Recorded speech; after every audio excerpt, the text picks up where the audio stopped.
SSD. Jadi bukan lab lead yang umum tadi, bukan. Gitu ya. Itu lebih bagus. Ya. Sudah ada lagi yang mau ditanyakan? Nih, lab udah jelas ya. Lanjut, mungkin masih ada, saya nggak lupa. Nah, ini ya. Lab untuk sarjana itu ciri utamanya terintegrasi dengan RPS dan CPL yang terjadwal ya. Kan ada RPS-nya kapan dia praktikum minggu berapa kan itu. Nah, itu ciri utamanya di situ. Fokus pada penguasaan dasar metode dan analisis sosial, praktis mata kuliah. Nah, kalau di pasca, ciri utamanya adalah penggunanya berbasis roadmap riset dan kelompok keilmuan. Ya, jadi kalau prodi itu ya berarti prodi itu yang dengan punya roadmap apa, fokusnya di sini. Berarti memang tidak di Lemlit tadi. Kalau Lemlit tadi lebih luas ya. Ini fokusnya pada roadmap riset dan kelompok keilmuan. Nah, kegiatan fleksibel berbasis proyek riset. Penekanan pada teori metodologi lanjutan dan FLT. Nah, biasanya di mata kuliah apa pasca ya kita ada metodologi ya. Nah, disitulah mungkin metodologi atau penulisan tesis. Nah, itu nanti maksudnya ke sini difasilitasi oleh lab S2. Nah, jenis kegiatannya kalau yang satu itu adalah praktikum metode penelitian, simulasi, PBL, praktik ya. Ini kegiatan yang bisa dilakukan di S1. Yang di S2 harus workshop penelitian yang lebih maju, ya, metodologi lanjutan, penulisan artikel jurnal. Nah, ini kan udah S2 semua. Ya.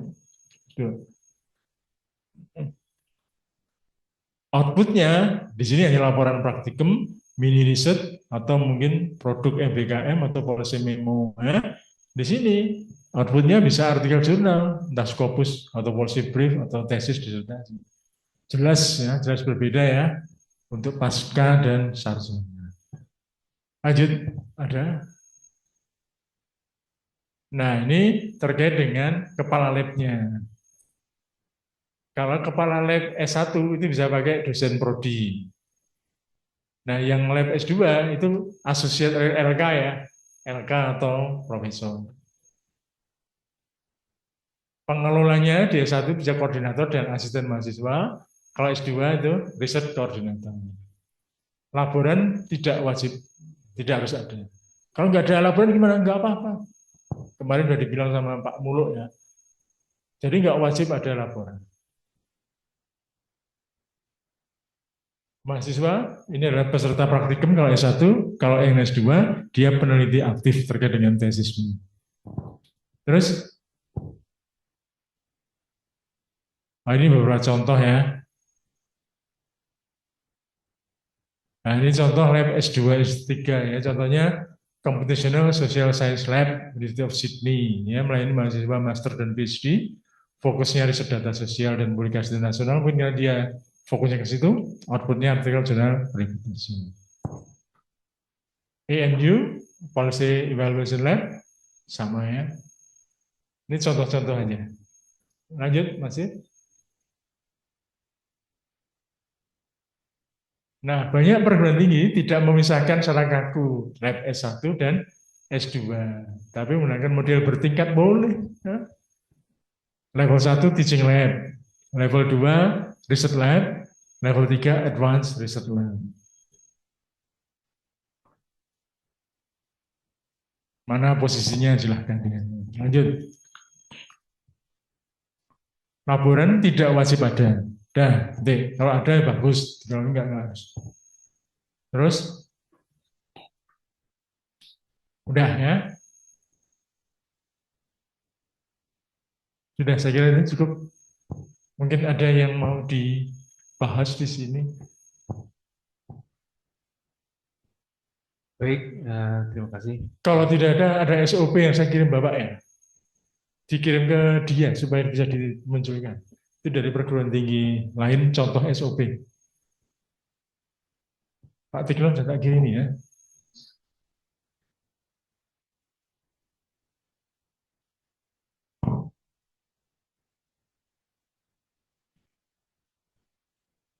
Ada Pak?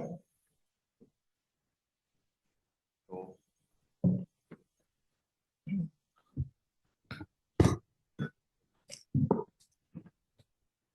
Tes.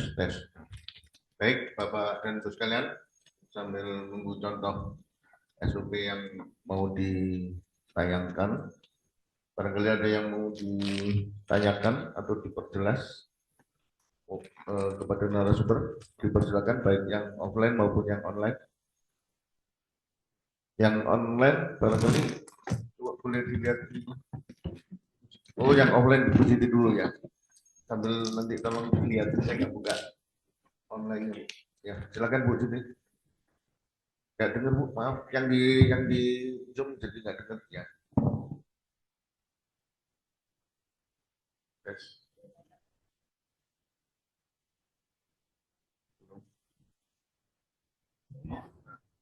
Nah, Bu, masuk kayaknya. Enggak, belum.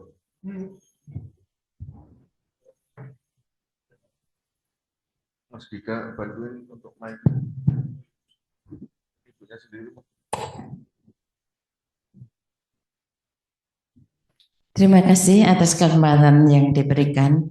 Saya barangkali menindaklanjuti yang tadi Prodi Trip buat tim saya baru ingat bahwa kami sudah mencoba ke bukan Lamspak Pak yang sesuai dengan Prodi Trip itu sebenarnya hasilnya cukup memuaskan.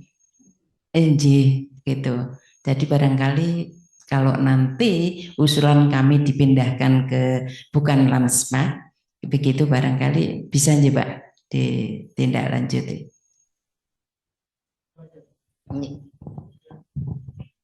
Ya, saya kira bisa Bu. Saya cuma meyakinkan aja apakah dari lab Infokom itu bisa unggul. Tidak khusus labnya sih, keseluruhan sempat dinilai begitu, tapi termasuk dalam status kategori unggul. Kalau udah masuk yakin di situ ya nggak apa-apa di situ. Kan satu bulannya apa Bu? Secara keseluruhan Pak, nilai secara keseluruhan. Nyebutin je. Ingat nggak Bu? Atau diberi tahu Bu Gati? Iya, iya.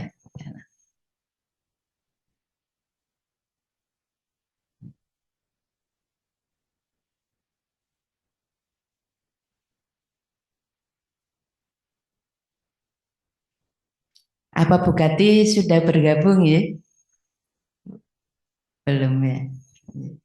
Saya hanya diceritain saja Bapak. Terima kasih.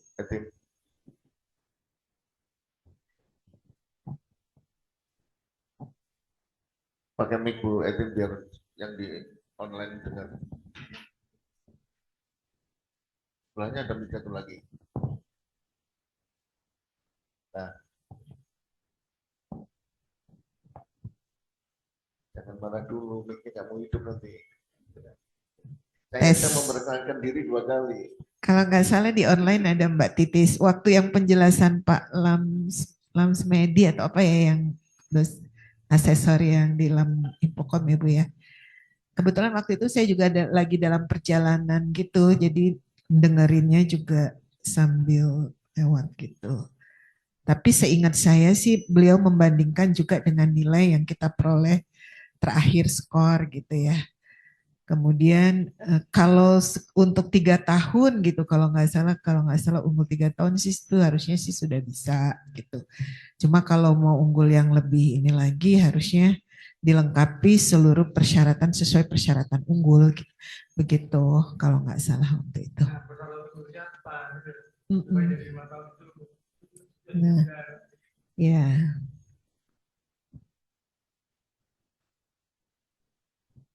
Mbak Titis tolong.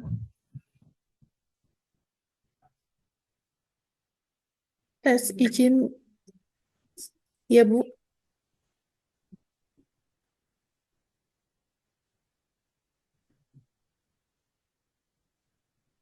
Mohon maaf, Prof. Tadi saya tinggal sebentar Zoom-nya begitu. Barangkali ada pertanyaan yang bisa diulang.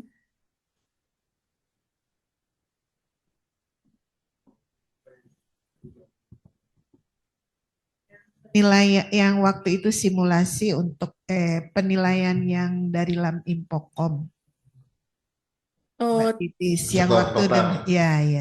dari ya, waktu itu beli asesornya memberikan informasi bahwa eh, sudah bisa unggul 3 tahun dari hasil dari Ban PT begitu, Bu.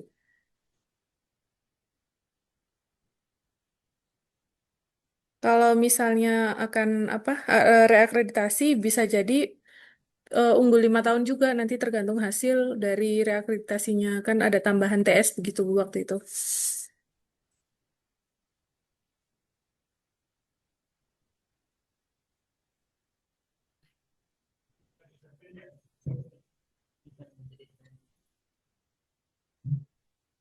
Bisa dijamin nggak itu?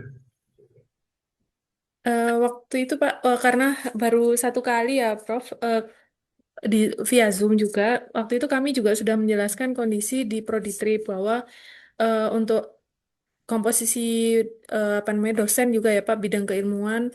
Kemudian kurikulum juga sudah kami deskripsikan bahwa sebenarnya informatikanya itu seperberapanya gitu dan kemudian ada kurikulum baru itu pun kami jabarkan juga gitu ke depannya seperti apa. Tapi beliau menyatakan bahwa boleh saja gitu karena yang tidak masalah begitu karena yang ikut dengan yang apa namanya yang terakreditasi di bergabung ke LAM Infokom itu termasuk sekolah tinggi kedinasan lainnya gitu yang lebih kurangnya ada persamaan juga dengan IPDN.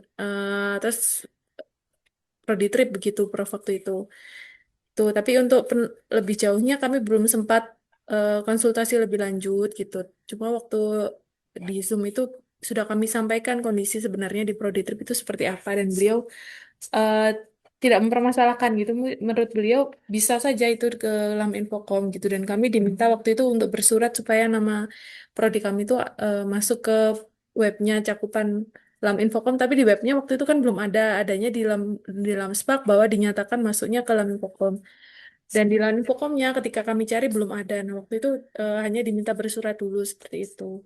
Jadi belum terlalu jauh juga membahas akreditasi prodi begitu, Prof. Ya, di Langspat sudah menyatakan di Infokom, di Infokomnya sendiri ternyata Ya, waktu itu kondisinya belum masuk, Prof. Prof tidak mendengar, Prof. Kurang keras.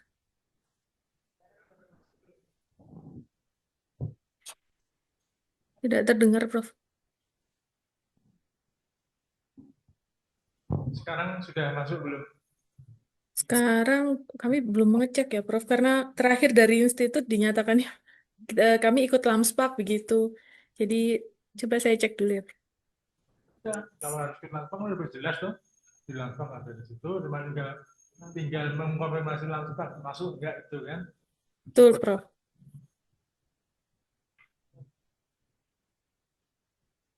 Repotnya, posisinya repot ya. Di sana belum masuk, di Langspat diakui ke sana. Sehingga kita mau ngelamar ke Langspat harus masukin apply lagi supaya diterima. Izin Prof sudah masuk, Prof. Ini saya capture ya, Prof. Mana? Di LAM Infokom. Hanya juga udah masuk enggak, ya. itu garis miring Lamspak Infokom atau hanya satu LAM Infokom? Di LAM Infokom waktu Sekarang itu. terakhir. Bukan yang dulu, Pak. Cuma ini saya izin melampirkan gambar di Zoom ya. Oh, di anu, Di chat ya, Prof. Izin. dimunculkan.